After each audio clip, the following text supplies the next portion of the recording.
Steam, a gaming platform for PC gamers to enjoy themselves with a vast library of games at their disposal, a place to discuss those games in communities and of course to make friends and have fun.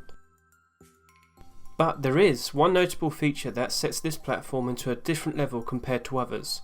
That is the Steam community market, where any new face who just joined can walk in, acquire some of the platform's own currency, that being Steam Wallet, and buy, trade and sell their way up to a greater fortune.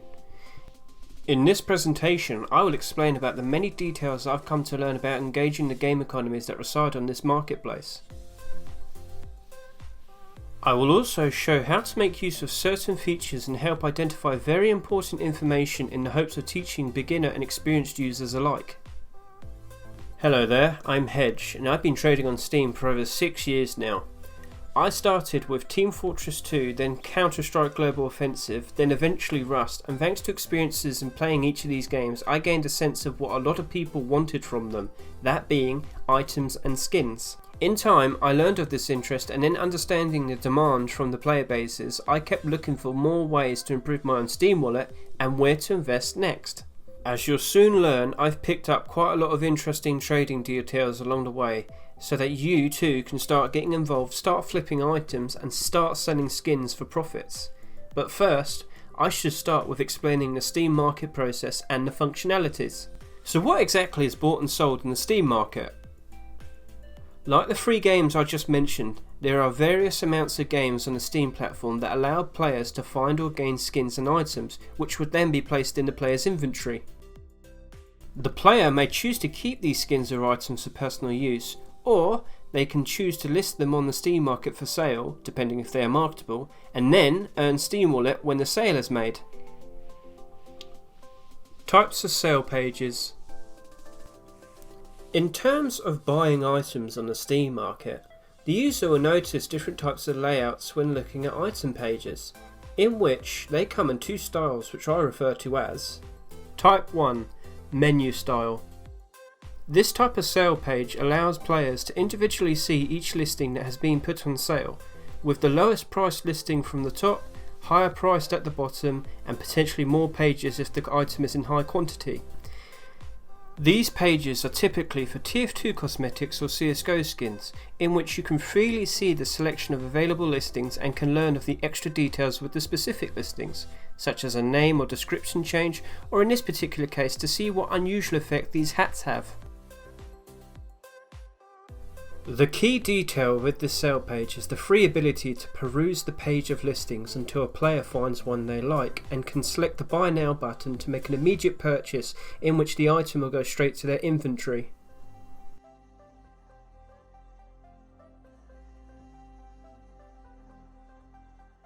Type 2.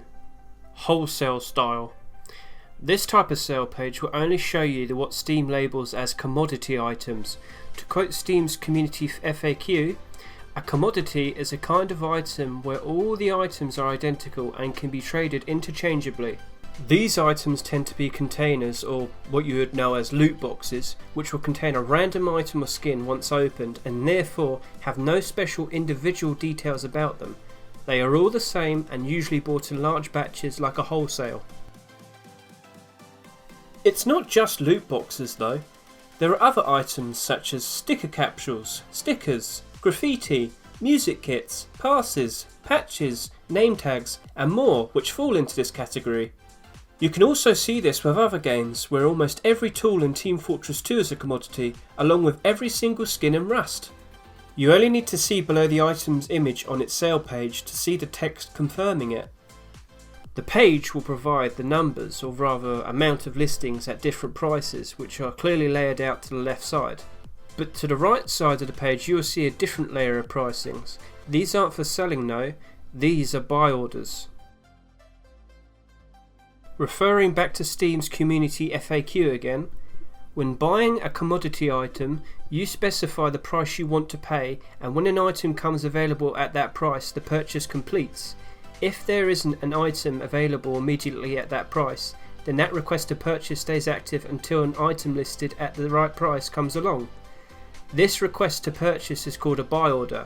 The buy order price is the maximum amount that will be spent, if an item comes along for a cheaper price, you only pay that lower price. Now, whilst this commodity item information is valid in the wholesale style of sale page, we still saw buy orders in the menu style. I personally am unsure why this was never addressed, but do know that buy orders on the menu style pages still functionally behave the same way and should not be a problem. Perhaps it's just a remnant of the Steam market in its earlier history, in which buy orders as a feature didn't exist until June 2014. Back then, every item and skin page was in the menu style, and I recall it was quite a hectic time back then when trying to get a bargain. People would wait on the pages and keep refreshing to race for cheap buys all day long. Then add the scripted bots to the equation and you'll understand how hopeless it was to try and make some money back then. But of course, June 2014 came and changed all that, and buy orders came in as an automated system in which people can leave their requests until their price is met at an appropriate sale price. Personal history. So I was touching on a bit with my own personal stories with the older Steam market. So now I'll add some focus in my own development as a trader. See those buy orders that I mentioned? Well, they are exactly how I started to greatly improve my journey with flipping items for profits. But it took some time for me to realise how it all worked. Initially, I used to trade all the time in Team Fortress 2 trade servers, where my go-to moneymaker would be trading scrap metal for Steam trading cards. See, the value back then for one scrap was only around a penny, but a Steam trading card would sell for at least a few pennies. So by doing that many times, then my Steam wallet would only increase. And then I would buy Manco crate keys to then trade for more scrap metal and then just repeat the process. With my newfound increased funds, I then started dabbling in buying Team Fortress 2 festive items. I noticed that these items had less botting activity compared to Counter-Strike skins, meaning I could buy them much cheaper and sell them for reasonable profits. But then, on July 2nd, 2015, Team Fortress 2 launched a gunmetal update, and I was there with some money saved up and looking for an opportunity. I enjoyed playing the new update, but in doing so grew to realise that thanks to the introduction of weapon skins to the game, there is now a massive influx of new TF2 weapons. Or rather, the many varieties of skin quality would equal to many unique entities of the same weapon, and suddenly there was many opportunities for buy orders. So at first I would just leave the highest buy order offer, and that would initially lead to success. But then I decided to just leave £1 buy orders on as many variants of items as possible. I knew this was a low yet significant enough amount of money for me to possibly get items, but the absolute safety in knowing that all these £1 buy orders could all be sold at a profit, well, that led me to spread my buy order influence across to so much more.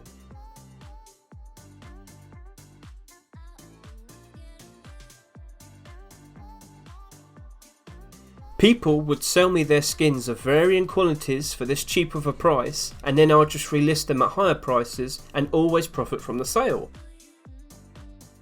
So with this new knowledge, I applied it to Counter-Strike Global Offensive 2, but the main factor I learned for when this worked best was when a new game update like Gunmetal came out and newer content was added. See, newer content that had only just recently come out would have far less buy orders, and in good time I learned that my lower value buy orders would still eventually succeed in buying me cheap skins and items, leading to lucrative profits.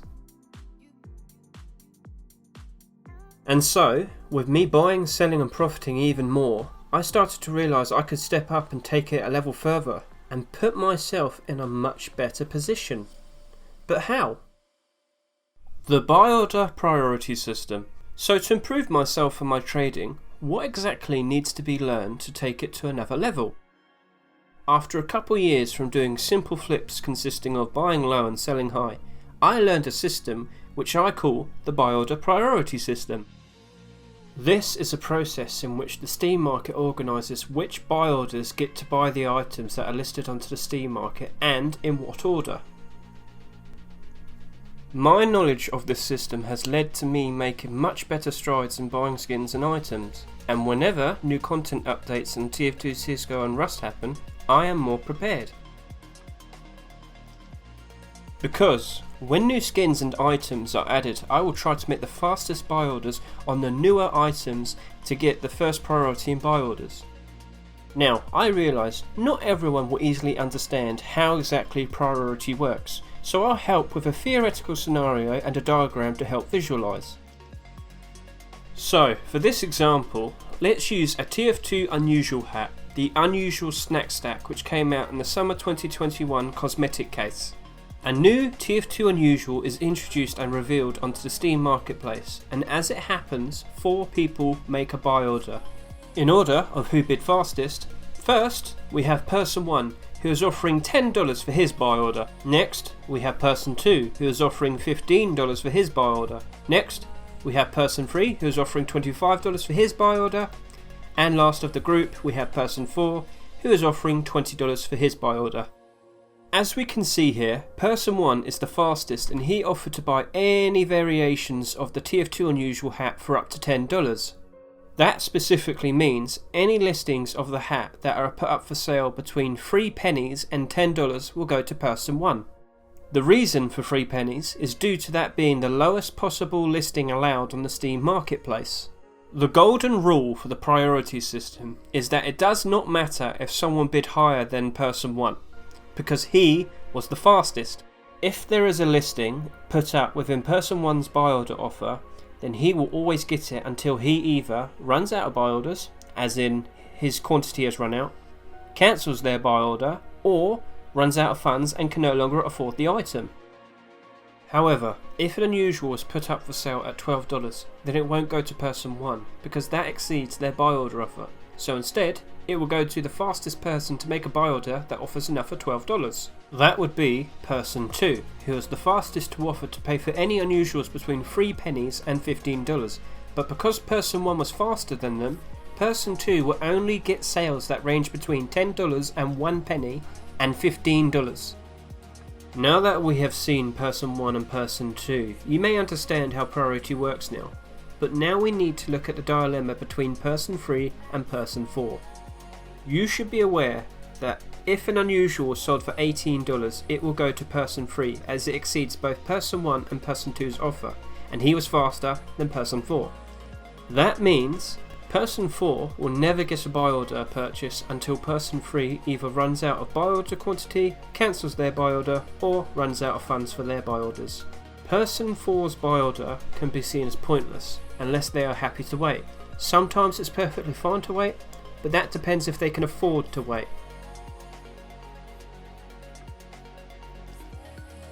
They might have to delete their buy order, and in the following section I will explain why. Buy order bottlenecks. But why would you delete a buy order? Well, you can't just do endless amounts of buy orders without any limit. There are what I call buy order bottlenecks. Bottlenecking is a term I borrowed from PC building enthusiasts, in which, if not properly prepared and planned for, a single component in a PC build can completely limit its maximum capability. How does that relate to Steam buy orders though? Well, your ability to make buy orders have a set of rules that must be kept track of. Otherwise, you will be blocked from being able to do so. To start, you need to understand that we have a set rule which prohibits how much money you can offer in total for buy orders, that being what I call the 10 times Steam wallet rule. In reference to the community market FAQ again, you can have up to 10 times your current wallet balance in buy orders active at any time. But to properly identify the limit in your current situation, you will need to find your total buy order amount. Total buy order amount is how much all of your buy order listings costs add up to. For example, let's say you have 3 buy orders listed as an order of 3 Manco crate keys for $2.20 each, an order of 10 Operation Phoenix weapon cases for 50 cents each, an order of 5 high quality crates for $4 each. Then the total buy order amount would be $31.60. So now that I know this, we need to realise that buy order amount always compares with your current Steam wallet and the 10 times rule. This will lead us to identify the current buy order limit that we have. So let's say I have $5 Steam wallet, and with my example the buy order amount is at $31.60. Then the formula is my current Steam wallet, which is $5, times 10 equals $50. And then to identify the buy order limit, you need to deduct with the buy order amount. So $50 minus $31.60 equals a buy order limit of $18.40. So now we have figured out that I am limited to only being allowed to make another $18.40 worth of buy orders and no more. If a person were to attempt to make a buy order that would go over their buy order limit, then they would be blocked from doing so and they will receive a warning message. The warning message will display saying how much the person is allowed to offer, referencing the 10 times Steam wallet rule again, and that their current buy order that they are trying to make goes over their limit. In addition to the buy order limit, you cannot make a single buy order offer higher than the amount of Steam wallet that you currently have. Alternatively, you also cannot make a buy order where the price you offer may be lower than your current Steam wallet, but overall quantity of the items in the offer end up going over your current Steam wallet. If you are blocked from making a buy order, you will be asked to add funds or remove some of your current buy order listings in order to proceed. This essentially is just to increase your buy order limit. Referring to my example with the 4 people and the unusual snack stack, person 4 from the buy order process would likely want to delete their buy order because they only have a fairly small chance in actually buying one of the hats, and their offer can be seen as pointless. Therefore, a pointless buy order would only be adding to the buy order amount and affecting the buy order limit, resulting in person 4 increasing the chance of being bottlenecked with future buy orders.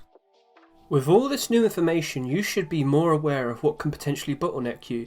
Put time into proper planning and preparation, as well as properly monitoring your current buy orders in case of necessary deletions, such as an item losing value and not being very profitable to buy and sell anymore. This affected me when I was personally getting myself ready for a new Counter-Strike case. I wrote out all the necessary information for my accounts, and I set up a strategy and planned out what accounts I wanted to use, how many cases I wanted to try and get per account, and how much I wanted to spend. But then I realised that one of my accounts couldn't fulfil my needs. An account that only had £400 Steam wallet with £2,114.60 available buy order limit to work with, but couldn't do a buy order of 900 cases for 50 pennies each. That's because 900 quantity times 50 pennies would equal to £450, and the account only had £400, an oversight I didn't realise until I actually wrote out everything in front of me. So I couldn't reach the potential of what I was aiming for. I had to either lower the quantity or lower the price of what I wanted to buy order, or I could raise more funds on the account. So, by adding more funds, I overcame the bottleneck that I was dealing with, and I was more prepared now for the new Counter-Strike case. All your buy orders can be seen below your listings on the main Steam market page, where you will see a small header that will indicate how many. The header will show a number of how many buy order listings the user currently has in place. Just don't get this confused with the buy order quantities, it's just the individual listings. You should be aware that only up to 1,000 buy orders will be visible. Any buy order after that won't be able to be seen, but don't worry, they do still exist.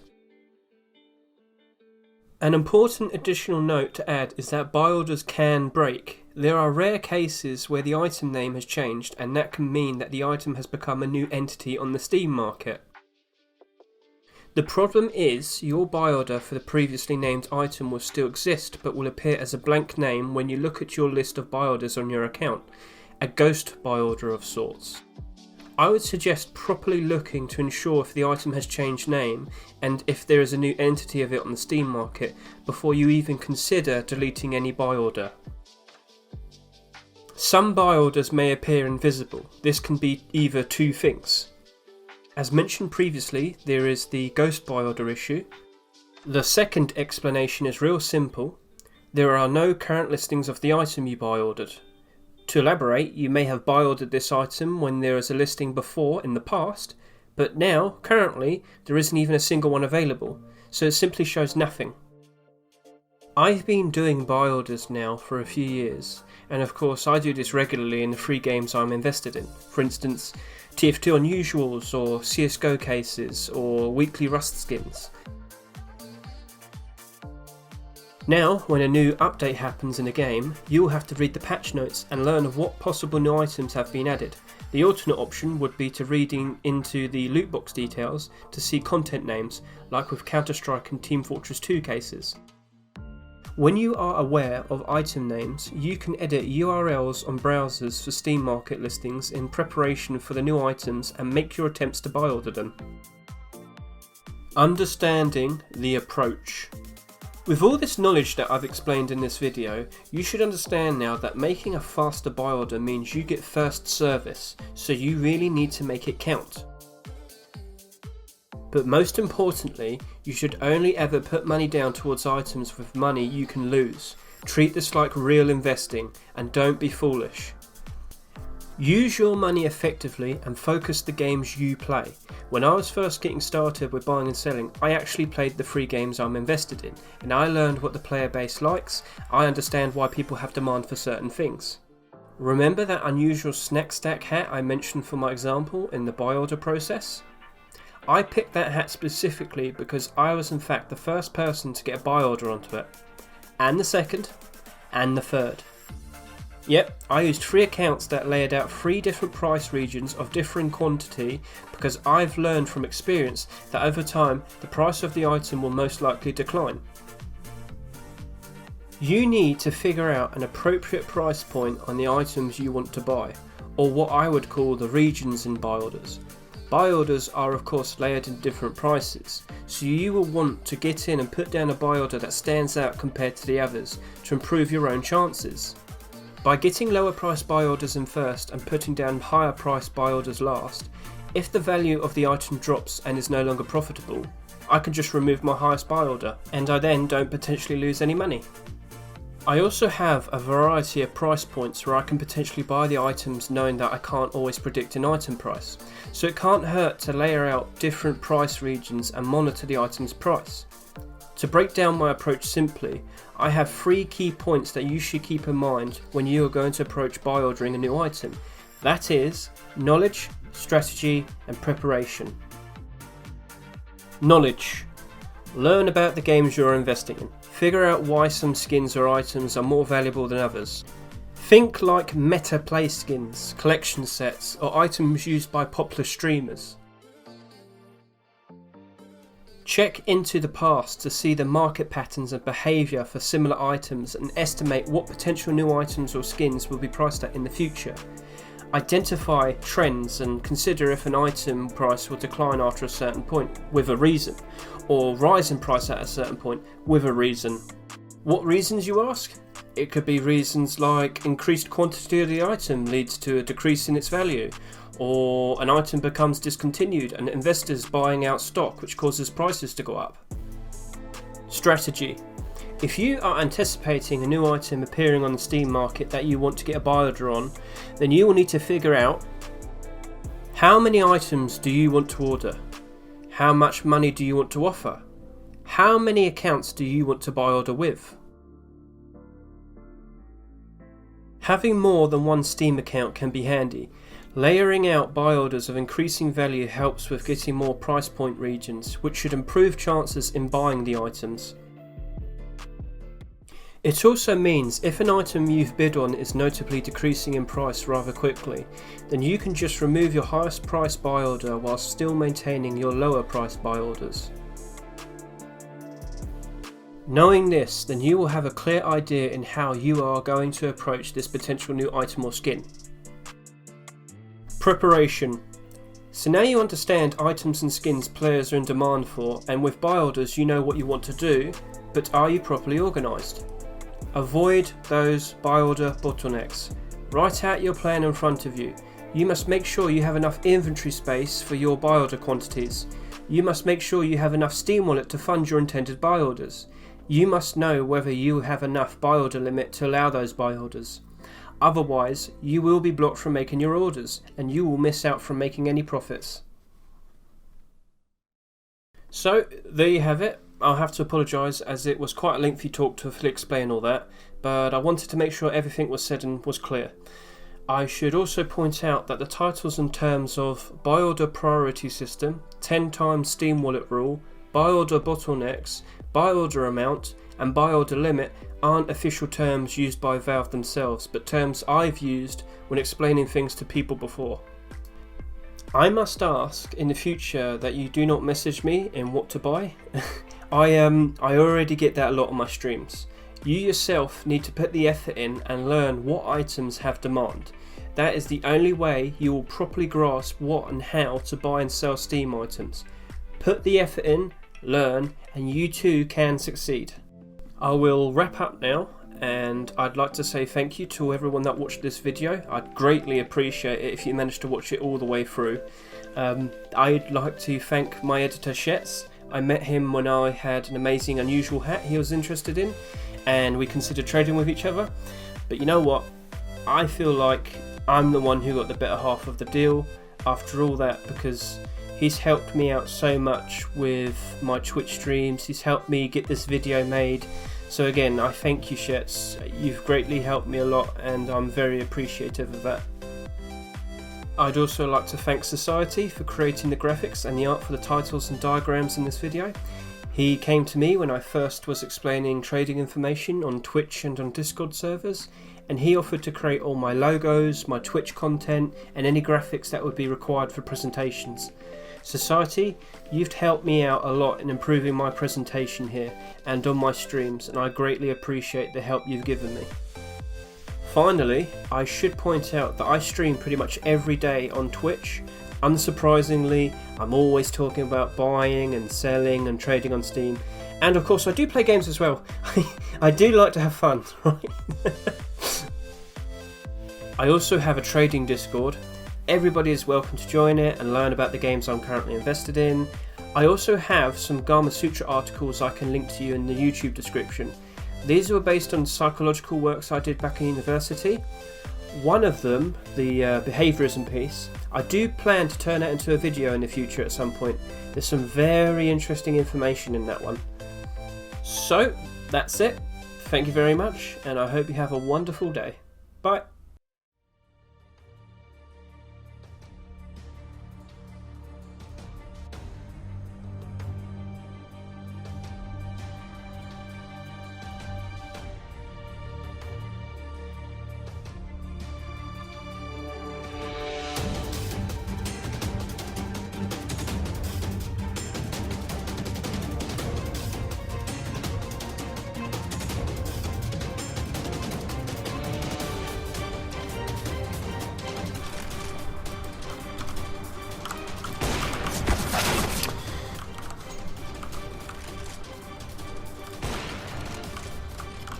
I can't aim, I can't aim.